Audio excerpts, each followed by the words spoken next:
Welcome to the Hot Seat powered by Affordable Staff. David Judge here, and we're at episode 7 of the first season of the Hot Seat, where we talk to industry influencers that have worked hands-on in the real estate industry. We find out where these influencers see current and future trends and what you can do about it to support and grow your business. Now, there are 9 episodes, so there are 2 left in the first season, and each episode is released every second Tuesday guaranteed. Now, today's guest is Michael Furlong from Rent Roll Maximiser, and he shares his journey from hospitality to property management. Now, I have to tell you at the very beginning that this is going to be a very controversial hot seat, and Michael's going to explain why he purchased his first 13 investment properties and how it prompted his career change. Now, the controversial parts. Michael discusses why most PMs are rent collectors and don't add any value to the industry, why most property managers don't understand investment tax, don't understand how to fill in an authority or how GST works, and why this needs to change for the industry to grow, why PMs make the mistake of positioning themselves as replaceable services like gyms, mowing, as opposed to a real profession like a GP, and why you should never cross the path of a chef that is holding a knife. Now, I have to admit, while Michael does share a lot of challenges in the industry, he also backs it up with real ideas and how we can fix those problems. So this episode is really worth a listen. Anyway, enough of me talking. Let's go and roll it. Hello, everyone. Welcome. We are here at the Hot Seat with Damien. How are you, Damien? Yeah, good, David. How are you? And we've got Michael joining us today. So hi, guys. Michael. Yep. And you're here on the Gold Coast with us at the moment. Thank Absolutely. you for flying up. How's the weather? It's been much better than Melbourne. Melbourne, at the moment, I called in to the family, and Yes. It's cold, it's wet, and the power was disconnected.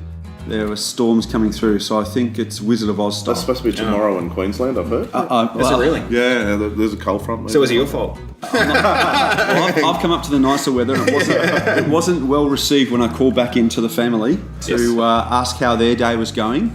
And the power's out, and there's no heating. And it's cold, and rain was coming in horizontally. Oh, no. So I'm pleased to be here. Is the answer? Well, thank you very much for coming along and answering a couple of our questions. Absolutely, my pleasure. And the purpose of this is really to get an understanding of your thoughts of the industry, the history you've had in the industry, and where you see the industry going. Absolutely. Sounds cool? Yeah. Okay, so looking forward to it. Let's start off with, first of all, just give us a bit of a background about your experience and where you've come in through from the industry. Sure, absolutely. So I'll explain where I am today and how I've got to there. So right at the moment, I'm consulting, training, speaking, working with a lot of agency principals across the country and New Zealand as well to try and make their business a little bit better.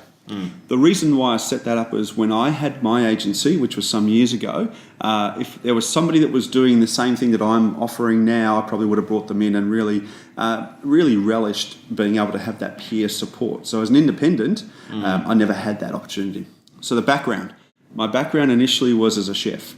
So that really has nothing to do with real estate. This is common. We hear this regularly. Yeah. So here's the reason why I even bring that up is because it's a hospitality background, and I feel that there are a lot of really good people in real estate that are from hospitality because people who do really well in real estate, as in hospitality, they have a servant's approach. Yes. So, and that's where I was from. So I actually spent 15 years as a chef in some really good places, and then started buying property from an investment point of view. Went into the investment market, so we're talking late 90s, into the investment market, and then from that, in our first year, between myself, my business partner, and a close friend, we bought 13 properties, and realised that all of us were making more money out of the property growth than what we were out of the cooking. We're all cooking, and so from that I then went into property management, into sales and real estate. So that's the background. I started in hospitality as well, going back many years ago. Have you ever thrown a knife at anybody as a chef?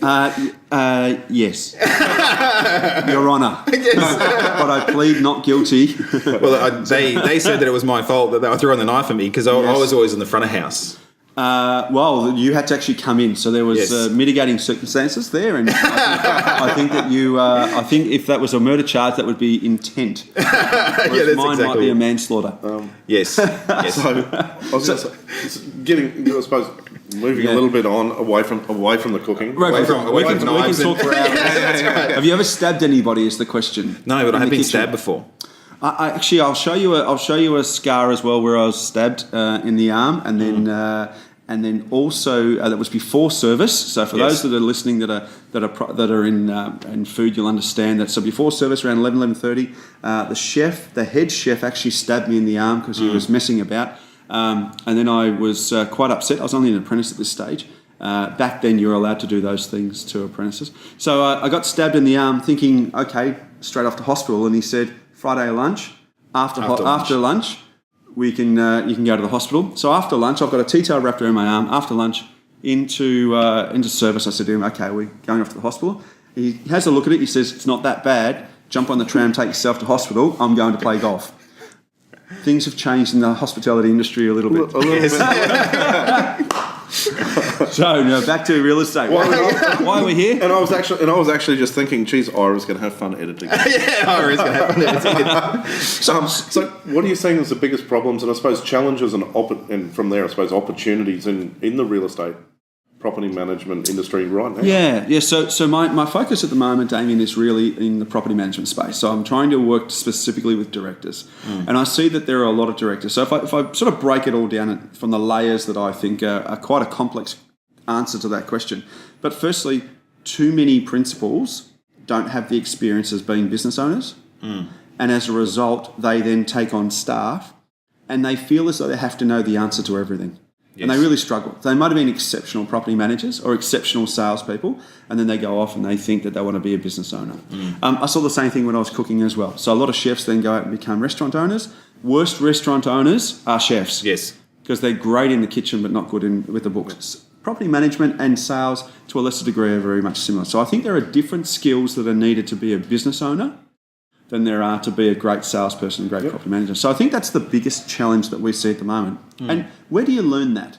And the only place you can learn is on the job. And unfortunately, what happens is along the way that those people are then training staff or trialling their business or testing their skills, and the staff become casualties along the way. Yes. So we've all worked for people, and I know early in the piece, my staff would have been saying the same thing about me. I had no idea what I was doing, and I was a really difficult person to work with. And that's what I was going to ask, is how did you then make that transition to business owner? Sure, yeah. So I was not dissimilar. So my path has come through from a sales point of view, project marketing, made some money, and then bought into a rent roll. Now here's the point that I would like to really make. I didn't understand the rent roll. Yeah. I didn't like the rent roll. I didn't want the rent roll, but I knew it was the only asset that we had. So I liked the recurring income part of it, but I didn't understand it. So we hired somebody that was probably not somebody I would recruit now. And that person was running the business for us and had a business partner, and that just wasn't working as well. So we weren't really... Neither of us should have been in the business of property management. Yes. We were great at sales, but we owned the rent roll because we knew it was an extension. I then got to a stage where when we moved those people on, both my business partner and also the GM, that I sat down with the staff and said, I can't do any worse than we currently are at the moment. So you need to help me. You need to teach me what it is I need to learn. And what I did was I actually surveyed the staff, or I interviewed the staff. I said, what is the number one thing that you don't like about this place? Yes. Unanimous, hands down, without any thinking, was me. It was me. I was the number one thing I didn't like. And it was interesting because I was about 12 staff at that stage. All 12 of them were consistent in the fact that I had no idea what I was doing, and I made their job worse. How'd that feel? Luckily, I was fairly confident of myself, so I was able to take that chink in the armour okay. Yes. But I now see that as a real turning point for me, because I was open enough, and it wasn't straight away, I can assure you of that. You know, you get your back up, you get defensive, and you think, well, hang on, I'm the owner here, my name's on the door. But that's the arrogance side of it coming through. And we offer anonymous feedback forms in our business. So people can offer the staff, so they can offer the feedback, and it gives them the opportunity to say what they really want to say. Sure. And there will be times where they'll just say something blasé because something would have occurred. They don't like this person's shoes. They don't like that person's this. They don't like that. But if there's a consistent enough number of mentions about it, and you know that it's valid, then you can actually start to address it, and it's an opportunity to go and improve what you're doing. Absolutely. So, getting feedback is absolutely huge. Yeah, so I was getting some fairly strong feedback and consistent feedback. So some learning. So I had to really have a look at myself. And so again, cup in hand, went to the staff, and then these were some really pivotal turning points for us in the business. I asked the staff, what is it you don't like about the business? Me, unanimous. I need to change. the next thing that I needed to look at was, what is it you don't like about your job? What were the things? List all the things that you don't like. Why? Because I didn't understand property management. And I said to them, it can't be that hard. And I was the owner. So, and again, it's not, I don't say it's arrogance, or it's just pure ignorance or naivety. Why is it so difficult? Why do we have so many confrontations? Why are there issues at the start and then issues at the back? And why aren't the tenants paying their rent? And all these sorts of things. And so they sat down and they said, here are all the things that we don't like about the job, the place, the premises. We had no idea what we were doing, so we made stuff up along the way. So that showed to me that we had a lack of systems and process. So we developed those. Then we had a look at what are the things that you didn't like about your job, and they talked to us around and we were furnished. So as a business, we had a lot of furnished. We had over 200 properties that were furnished. Now, most agencies don't want to touch furnished because they're problematic. So we exacerbated that. We actually elevated the amount of problems because we had no systems. So we then looked at it and said, well, let's develop some systems. So everything that we did in our business from there on in. So I had the business for nearly 10 years. The first 5 years were horrible. And if there's any staff that worked with me at that particular point in time, I apologise wholeheartedly because the next 5 years was fantastic. Yes. I started to buy into the staff, and I really backed the staff. We changed a whole range of things. Coming to conferences, I became a student. Yes. What I wanted to do was I understood really, really quickly that I didn't know what I needed to know. So I started to seek those people out, and they were across the country. Now, so we're 2018, those people are now really strong friends of mine. Yes. And I do a lot of work with them.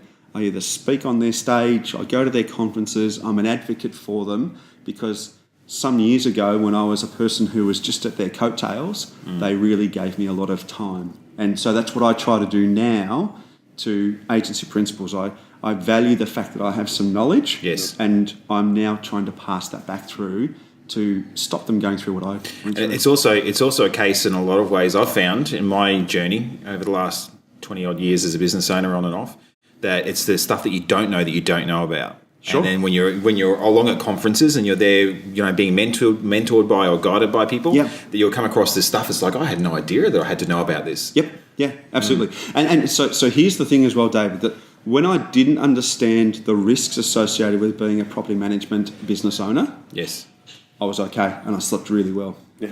Once I understood the risks and then the fact that we didn't have systems for it, or keys were just being left anywhere, or we didn't know where the money was. I don't want it to make out as though it was as bad as... Actually, no, I will. It was pretty ordinary. It got to a stage where I didn't want to go to work on some days because I knew that it was just going to be a bushfire after bushfire. Yep. So then I understood the risks. Yeah. Then I had to fast track to then develop those systems. And that was a 2-year journey for us. And we went from...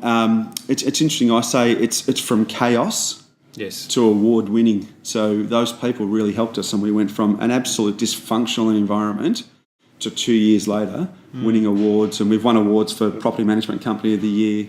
So they're important things. And your people on that journey? Yeah, great people.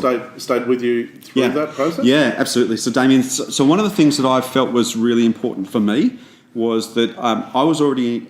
So there was a financial element that I was involved in the business, and I looked at it from the staffing point of view. How do I go about developing these people? So I'm a big rap for making sure that real estate agents are licensed. Yes. So we put through 8 people through their full license, and we supported that through their full license. And I wasn't much older than this, but I still have a photograph of one of my sales PAs who'd been with us from property management. She started on reception, property management. She was with me with marketing. She was my assistant for a period of time. The day that she got her license, we took photographs. I was like a proud dad because she got her license, because she stuck fat with the journey. She's now still working with some of Melbourne's really quite good real estate agents. And I know that I did the right thing by her. So the staff went along through the journey. So I've got a lot of key staff that I'm still comfortable to say that I would consider that they're now my friends. Yep. Yeah. So what are you seeing as the biggest... What are the changes that you're seeing that you think are going to happen over the next couple of years?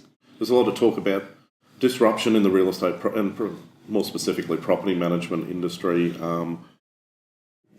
what's your opinion? What are you seeing out there in the marketplace? Yeah, absolutely. I think we're our own worst enemy, to be fair. I think there's such a different layer of property management businesses.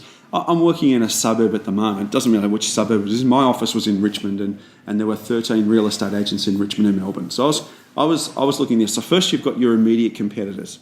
Who are my immediate competitors? And then we all had this race to the bottom. Who was charging low fees? And so I made it real. I made a conscious decision at that point in time not to look at anyone else as a competitor, to look at them being the people who are following me. So I set the fees that I needed to charge. Yep. So I think the biggest issue that we have in the marketplace now is principals being willing to actually say, this is what it's costing me to run the business and charge appropriately for them, and then back themselves in for the service. So become the cream on the top. So that's I think the biggest issue is the fact that we're not charging enough for the services. So as a result of that, as an industry, we are letting ourselves down by trying to squeeze all the services that are required and the legislation and the new technology and apps and all this sort of thing. All of that needs to be squeezed into what I'm hearing is 4 and 5% management fees. Which is just ludicrous. So something has to give. Absolutely, yeah. So I think we are our own worst enemy in the fact that. And here's the next point that I feel is a real issue, and it's something which I try and teach in some of the workshops that I deliver. It's about understanding where you fit as a property management person, whatever role that is, leasing, BDM, owner, within the client's journey. Very few of us have an understanding of being an investor. Now, I came into this industry as an investor. And the whole reason why I came into the industry is because I felt that I was able to offer services from what the customer wanted. So let's develop what the customer wants. Now, I talk to property managers all the time. They don't understand investment. They don't understand tax. They've got no idea about... Many of them can't understand how to fill in an authority. Yes. They don't understand how GST works. Now, is this their fault? We could blame them. But it's just a lack of... Kids coming out of school now don't understand how to work GST. Yes. They don't understand that. So then when you go and teach them, part of my training was I was doing some work with agents reps. And the biggest issue was trying to get people to calculate commission on 10% of the GST. So as much as we're talking about disruption, as much as we're talking about Airbnb, and I've just come from a workshop now where someone's talking about Airtasker coming in and Airbnb and a number of other disruptions, I think the biggest issue that we have at the moment is trying to squeeze so many services into our low fees because we don't value ourselves as a profession. We still see ourselves as a service. Yes. At the moment that paradigm shifts, that we go from being a service, which is your gym's mowing and your lawn mowing and your garden keeping, that's a service, easily disposed of. It's a commodity, to becoming a profession. The moment you do that, you never walk into your doctor and ask your doctor to negotiate rates. Yes. And you never once would walk into a doctor and then ask them and expect that they've never looked at the medical journals or that they're not keeping up with professional indemnity and professional training. You wouldn't expect that. But as an industry, you can do a week's agents rep course and then start and 25 years later and never had any more formal training. Yeah. And that's right. And the doctor's really considered an authority in what they do. Yes, absolutely. Yes. Yeah. Well, again, it becomes your profession. Yes. So the moment that we start to become part of that journey for a landlord, then we're going to be paid for that. Yes. But we don't offer it. So many agencies are still out there, and as much as they complain, they whinge and they moan and they bitch about the fact that they're not, but that they're just the expectation is they're just collecting the rent and finding a tenant. In the norm, a lot of them that's all they're doing. Yes. Because they're not adding any other value to the landlords. Yeah, and it's an interesting thing. Some of our clients, I know, they live the real estate business as a lifestyle. Yes. And as a result, they create themselves, and I used the term authority beforehand, they create themselves as an authority. Absolutely. They're almost like the Lord Mayor the mayor of their area. So they're the go-to person when it comes to anything around property. And that positioning in itself, that comes with an associated value, and they're smashing it as a result. And it's interesting, if you and so our business, when we had the business, I felt as though I had an influence with and over the buying decisions of my clients. So if I had a property that was a really good property that I felt was a good investment, I would ring clients and say, here's the next property that you're going to purchase. Yes. Yep.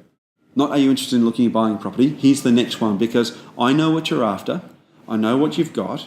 I'm managing your portfolio in my structure, I know what equity roughly you've got because I know I was involved in the buying and the decision making there. These are all working really well, so why not look at this opportunity? Yes. And by doing so, even if I wasn't the person that they were buying the property through, I was certainly the person they were looking to put the management through because they knew that I had their best interest as part of that investment journey. Yep. And again, we struggle to get, we don't teach that.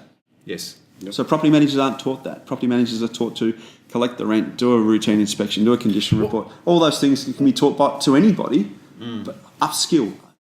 Principals need to upskill. I'm passionate here, Damien. No, you just made me remember a conversation we had the other day. So what is the role? What do you think property managers think their role is? Most of them don't see themselves as part of that journey. Is that where you're heading? It's that whole investment journey. And if I could ask any property manager to ask themselves this question: if your landlord is at a dinner party on a Saturday night, do you come up when they talk about in favourable terms? Do you come up as the person? Hey, you need to talk to my property manager. They're part of my team. Yeah. Now, I'm involved in network a lot of people. So if you came to me and you said, Michael, I'm looking for a really good finance person, I've got go-to people. If you're looking for a solicitor, I've got those people. If you are looking for a property manager, I've got those people. Yeah. But in my experience, if you're not part of that, if you're not in the conversation at a dinner party, then you have no relationship. Yes. You're a service. Yeah, and property managers see themselves as providing a service. That's why I believe that we do outsourcing. That's why I believe people are scared of outsourcing because of that whole offering a service as opposed to being a part of that conversation like you spoke about. Yeah, it's interesting. And obviously it's relatively new with me being involved in more taking on board and embracing offices with outsourcing. Yes. And I say to the principals there, if you're looking to outsource, there's an education process that's needed in that first initial stages. But it's not the team overseas that need to be educated, it's you. Yes. It's you need to feel comfortable of what it is that you can let go of. Now, interestingly enough, most of the stuff that they let go of, they would have had no idea happens anyway. Yes. So now we're just getting some sort of level of compliance and checklists that actually work. So hopefully that's giving you an indication of where I see some of our problems. And again, this is my 20th year. I started the real estate in 98. Yes. Whilst I was still cooking and started real estate. So I see myself, and the other thing that I think is really important is property managers put themselves down a little bit because they see themselves as a property manager. And I always said whenever I was recruiting, and I really enjoyed working with younger people that are just starting out because they were fresh, and I was trying to influence them and say, you're a real estate agent who works in this department. You're a real estate agent firstly and primarily, and you need to take some ownership and respect for your own professional integrity because that's the only thing that you can control is your own professional integrity, your knowledge. Yes. Don't ever ask anyone else to try and teach you. Go out and learn. You'll be employable. You'll never get the sack if the hole's that big that when you left, it couldn't be replaced. Yep. Yes. But if you go on holidays and no one really noticed, probably time to start looking for another job. Are you going on holidays? That's why I work for myself now. If I go, that's right. And that was the other thing as well. And probably now, when I sold the business, and I sold the rent roll specifically so that I could develop some time with the kids. Yeah. And both of my children were going through primary school at that stage, and my son was then going into high school. And I wanted to make sure that I was around for that year 7 year. And I look around and I'm a bit of I'd like to think I'm a thinker. So I look around at a lot of real estate agents who have got really poor relationships with their kids, really poor relationships with their partners, really poor home work-life balance. And I had a really good business. We had just won awards. The business was at its absolute peak, and that's when I decided to sell. Yep. And I decided to sell because we chose to, and I wanted to then go off. And it financially cost an enormous amount of money to then spend that year 7 year. But that's a year 7 year with my son that I could never get back ever again if I didn't invest it. So again, you need to be able to then, you need to have a look around and say, why are we in this business? But what I did do was when I set up the consultancy, the entire objective was that I didn't want to have permanent staff. Yes. All of my staff now are outsourced staff. And so I don't want to be in a permanent office. I want to be in an office where I can float. Yep. And if I do take 2 days off to go and watch the kids play a sport, no one's going to know. Yes. So whilst I'm I'm with clients, I'm 100% focused on what they're doing with them. But when I'm off, I'm focused on other things. So I think balance is important. Yeah, definitely. So I suppose wrapping it up. I thought you were going to wrap me up. I'm going to wrap you up. So I'm getting this. Yeah, That's right. The person there is saying. We're running out of tape. Put another reel in. So how do people get in contact with you? I suppose it's a great time for shameless plug if people. And what are you doing? What are you doing at the moment in business? Yeah. So interestingly enough, now, so what I've done is I've aligned myself with LPMA. And it's their clients, the Leading Property Managers Association, and I'm working as a consultant within myself. So my business is Rent Roll Maximiser, and I'm working specifically in training. So I'm doing a lot of training for corporate offices. So that's stand up, 20, 50, 30 people standing in front of an audience and teaching the fundamentals, but with a little bit more of a twist. Some of the training that I've seen is very outdated, and if I see another VCAT training, I'll explode. The amount of times that we're seeing those, and it's the same old. So I've run a number of different courses that are different. That I'm writing different material. So I'm delivering the training, in-office consulting. So standing with the principal side by side in office at a desk with an email, with a profile, and working with their staff, and I'm doing that as well. And then, of course, the speaking. So, and best way to get in contact with you? Probably through LinkedIn is the best way to do it, or through Facebook. And again, I'm not looking to try and go out and change the entire world. If I can change an office at a time and change the industry at a time, I do believe, and you hear this a lot, and it sounds really corny, but this industry has given me an enormous amount of financial success, and it's also allowed me to now have the flexibility to do a few more things. I'm still working in enormous hours, but a little bit more flexibility. And I think it's important if we can get the people who are starting the industry to do things correctly. Yes. So anyone that's looking to try and bring on new staff, I have an onboarding process. And they'd love to even I would be happy if they shot me a message through LinkedIn and they wanted me I'll send them the whole 12-month onboarding process. It's a checklist. It's not that overly detailed, but most onboarding, when I go into an office and I ask a staff member, how long was your onboarding? And it's generally somewhere between 9 a.m. was the start when they start on a Monday morning, and it generally stops somewhere around 9:30, 10:30 on that first Monday morning. Our onboarding process that we've developed is a 12-month program, and you should be onboarding your staff. If you want to look at staff retention, if you've got an issue with staff retention, which I did, I hated getting that little white envelope, which is, Michael, we really love working here, which is code for you suck. And I'm out of here, which is code for I can't wait. Yes. I hated that. So now we have a staff retention program. Fantastic. And we'll link that in the notes for everybody as well. So fantastic. Okay, well, thank you very much, Michael. Really appreciate everything you're doing in the industry and spending the time to have a talk to us about your business and where you're going now and where you're going in the future. And thank you, everybody, and we'll talk soon. Thanks for your interest. Cheers. Thanks, guys. Okay, thank you for listening to this episode with Michael. And before you go, I'd like to ask if you enjoyed this episode, you subscribe to our podcast, which you can find if you search for The Hot Seat, wherever you listen to podcasts, and leave a review, as they really do count. I also wanted to remind you that The Hot Seat is powered by affordable staff, and if I am 100% honest, I could not put together The Hot Seat without outsourcing every component. I literally record the footage that you're looking at now and the audio. I send it to our Philippines office and they do the rest. So thank you to our team, especially Ira. Okay, great. Thanks again, and we'll see you on the next episode of The Hot Seat.